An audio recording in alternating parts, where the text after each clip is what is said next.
तो भाई देखो क्या है कि अगर तुम एक आदमी हो ना, एक मैन हो, तो फिर तुम्हें अपने कंट्रोल खुद लेना है। तुम्हें अगर तुम्हें कोई दूसरा कंट्रोल कर रहा है तो तुम अभी तक एक मैन नहीं बन पाए हो, एक आदमी नहीं बन पाए। अभी तुम एक बालक ही हो, एक बॉय माइंड सेट में ही हो, तुम अभी तक एक बॉय ही हो। ठीक है, तो फिर अगर तुम्हें अपने इस बॉय माइंड सेट से बाहर निकलना है तो फिर खुद का रिस्पॉन्सिबिलिटी लेना सीखो और ब्लेमिंग गेम को छोड़ दो।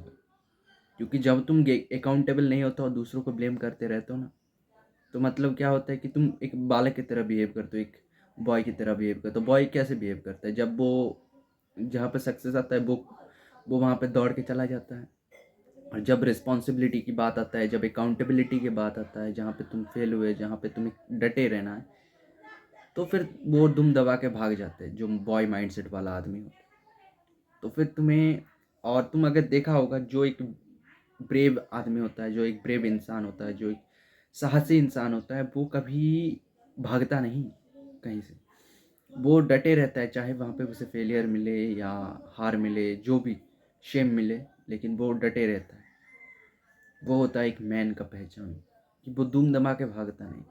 और अगर तुम्हारे अंदर वो नार्सिसिस्टिक ट्रेट है ना, जो एक मतलब, भाई मैं कहूँ तो कि जो नार्सिसिस्टिक ट्रेट है ना इंसान के अंदर, जो नार्सिसिस्टिक कैरेक्टरिस्टिक्स हैं, वो बहुत ही बॉय वाला माइंडसेट होता है। वो उसे हमेशा लोगों की मतलब क्या होता है, वैलिडेशन चाहिए होता है। वो लोगों के वैलिडेशन का भूखा होता है। और जहाँ पे आता है रिस्पॉन्सिबिलिटी के बाद वो भाग जाता है दुम दबा के। तो फिर तुम्हें ऐसा नहीं करना है, ठीक है?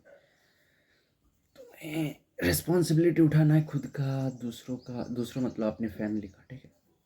ठीक है, तुम्हें खुद का तो एटलीस्ट उठाना चाहिए, क्योंकि तुम खुद को ही चेंज कर सकते हो, तुम दूसरों को कभी चेंज नहीं कर सकते हो। फिर तुम्हें खुद को चेंज करने की रिस्पॉन्सिबिलिटी उठाना है। You are what you think, you are what you hate. तो इसे याद रखना।